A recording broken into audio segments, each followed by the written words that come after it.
She said, "If you can't handle me at my worst, you don't deserve me at my best." After destroying my apartment in a rage, I replied, "You're right."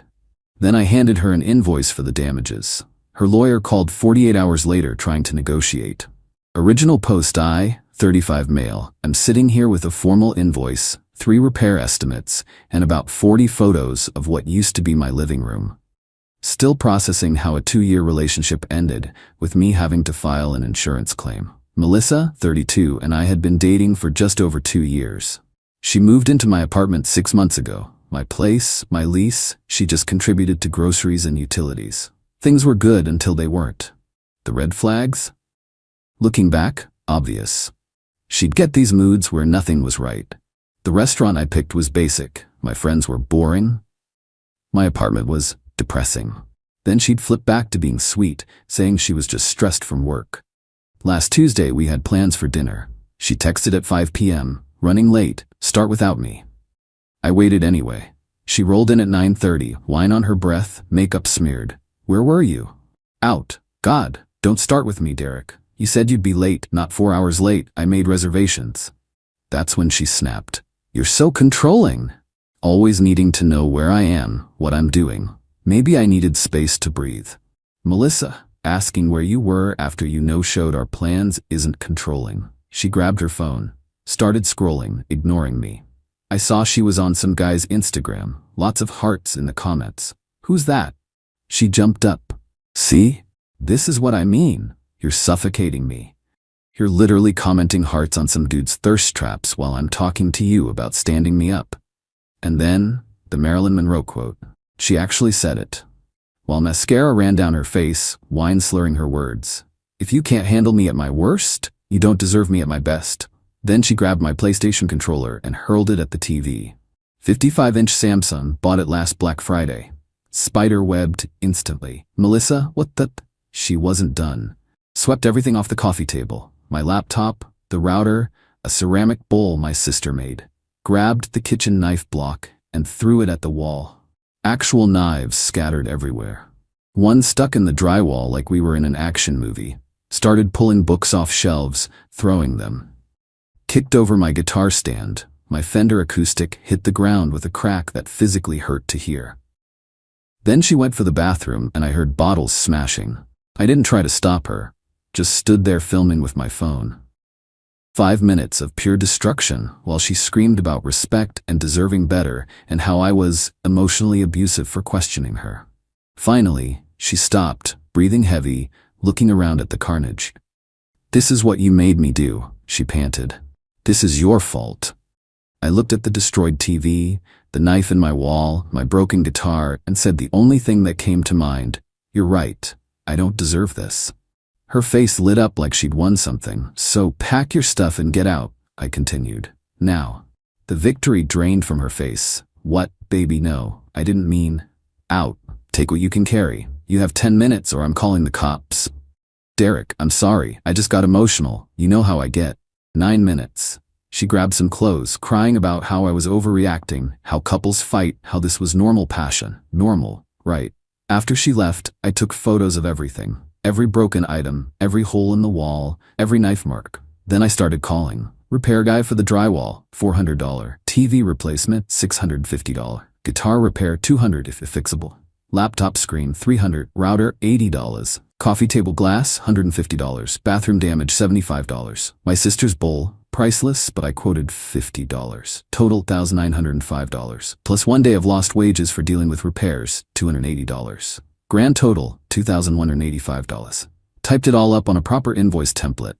Itemized. Professional. Even added a 30-day payment term. Printed 3 copies. Next morning knocked on her friend Jessica's door where I knew she'd crashed. Handed her the envelope.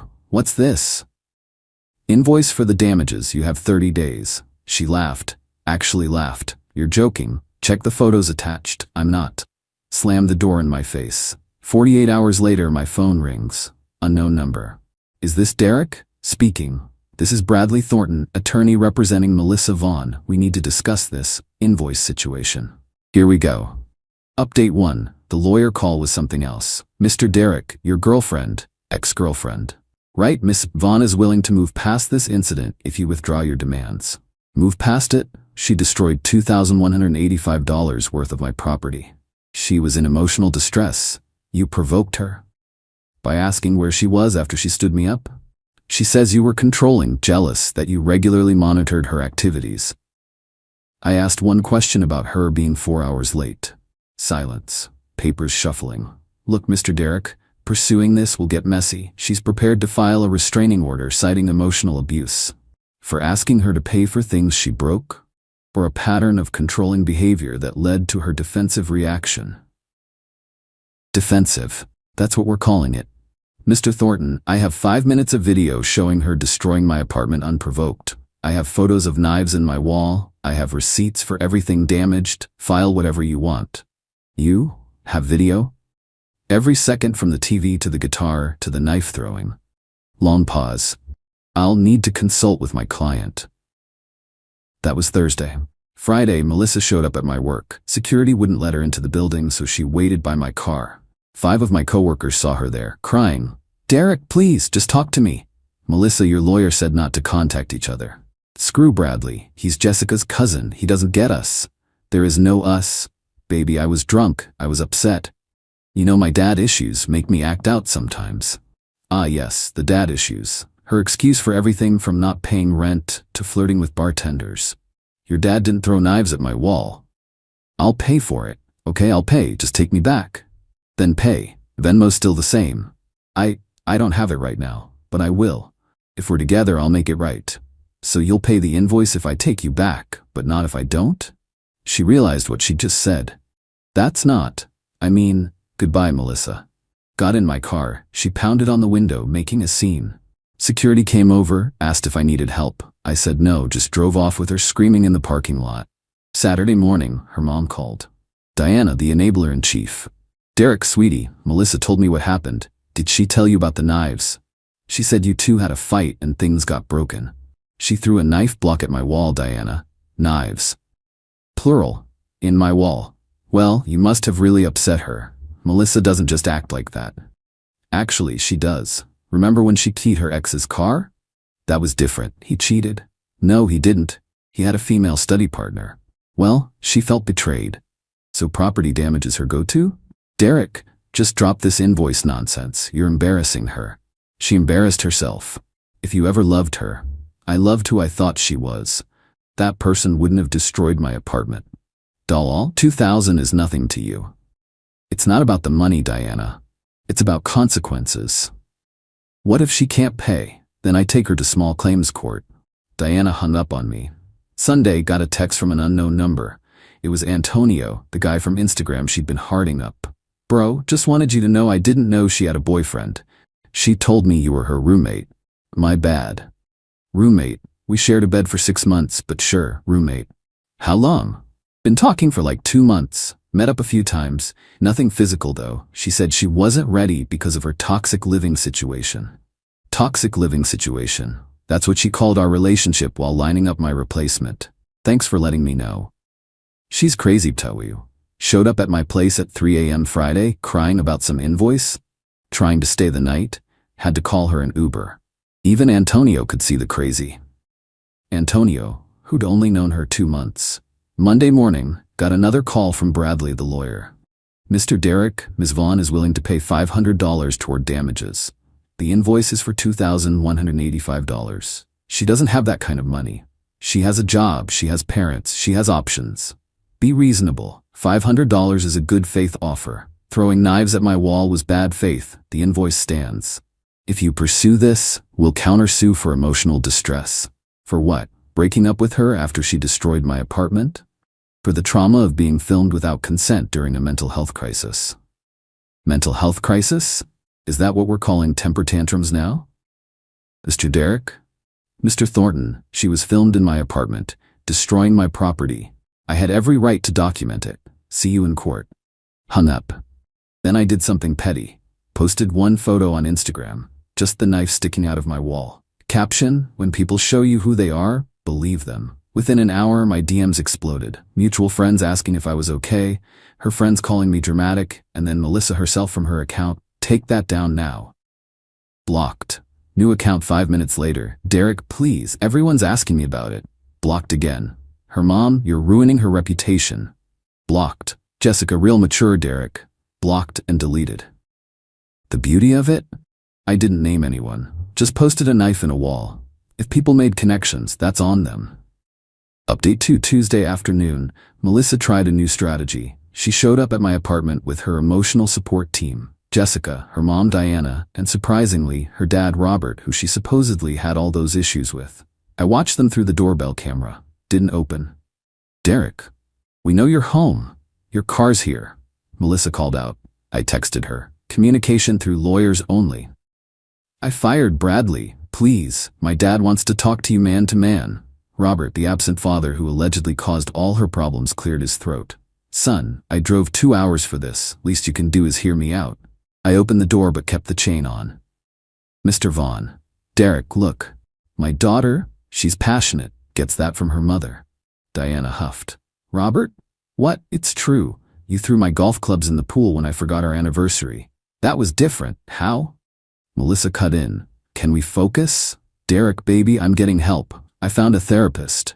When? Well, I'm going to. Tomorrow. I promise. You're gonna find a therapist tomorrow? Yes. I already Googled some. I started to close the door. Wait. She pulled out her phone. Look, I'll pay something now. She made a show of opening Venmo. Sent me $50. The invoice is for $2,185. It's a start. Shows good faith. You know what would show good faith? Paying the whole thing. Robert stepped forward. Son, be reasonable. She doesn't have that kind of money. She had money for bottomless mimosas with Antonio last Tuesday. Dead silence. Melissa went pale. How did you? Antonio messaged me. Felt bad about the whole roommate lie. Robert turned to his daughter. Who's Antonio? Nobody. A friend. Jessica jumped in. Derek's being paranoid again. I pulled out my phone, showed Robert the screenshot Antonio sent. Melissa and him at some bougie brunch place, her caption, upgrading my life with this one. Posted the day before she destroyed my apartment. Robert's face went red. Melissa, you told me Derek was abusive and controlling. He is. Look what he's doing. What? Asking you to pay for things you broke while cheating? I wasn't cheating. Diana tried damage control. Robert, not here. No, Diana, I drove 2 hours because you said our daughter was being abused. This boy has a knife hole in his wall. She was emotional. She was violent and apparently cheating. They started arguing among themselves. I slowly closed the door. Could still hear them in the hallway for another 10 minutes. Wednesday, got a call from my insurance company. They'd reviewed my claim. Mr. Derek, we'll cover the damages minus your deductible. How much is that? $500 deductible, so we'll pay $1,685. Perfect. And you'll pursue her for reimbursement? If you provide her information, yes, we'll subrogate the claim. Beautiful. Now it wasn't just me after the money, it was an insurance company with lawyers. Sent Melissa a text. FYI, insurance is now handling the claim, they'll be in touch. Her response was immediate. What? You filed insurance? That'll go on my record. Should have thought of that before throwing knives. Derek, please. I'll pay you. Don't let them come after me. You had your chance to pay me directly. I can't afford it. But you could afford brunch with Antonio? Stop bringing him up. We're just friends. Cool. Tell that to the insurance company. She called 23 times in the next hour. I didn't answer any of them. Thursday, her new strategy, public shaming. She posted on Facebook, some people really show their true colors after a breakup. Imagine someone you loved and lived with for months sending insurance after you over an argument. The emotional abuse I endured, and this is what I get for finally standing up for myself. I'm literally shaking. The comments were mixed. Stay strong, babe. What happened? Insurance for what? Girl, didn't you throw knives at his wall? That last one was from mutual friend Kyle. Melissa deleted his comment immediately. I didn't respond, just screenshotted it for my records. Friday morning, 8 a.m., process server knocked on my door. I was being sued. Melissa was claiming illegal eviction, emotional distress, defamation, theft of personal property. Theft. Interesting. Her filing claimed I kept some of her belongings when I forcibly removed her. Also claimed the Instagram post caused her to lose business opportunities. She works retail at a clothing store. Called my insurance company. They said they'd provide a lawyer since it stemmed from the property damage claim. Sometimes paying for good insurance really pays off. Met with the insurance lawyer, Stephen, that afternoon. He reviewed everything. She has no case, he said, actually chuckling. You have video of her destroying property, admitting she was drunk and throwing weapons. This is desperation. What about her claims? What illegal eviction? She wasn't on the lease. What emotional distress? She caused property damage. What defamation? You posted a photo of a knife in your wall? And theft? Do you have any of her things? There might be some stuff in the closet, hair ties, maybe a shirt. Document it. Offer to return it. This is nonsense, Derek. That evening, decided to check what stuff of hers was actually left. Found 3 hair ties, 1 if you can't handle me at my worst coffee mug, ironic, a half-empty bottle of conditioner, 2 romance novels, a phone charger. Texted her, found your items, available for pickup Saturday 2 to 4 p.m. I want my TV back too. What TV? The one in the living room. The one you broke? That was my TV. I helped pick it out, and I paid for it. Receipts in my name. I contributed to the household. You bought groceries sometimes. That doesn't mean you own my furniture. My lawyer says you have to give me everything I contributed to. Tell your lawyer to check the receipts. Everything valuable is mine. Final update.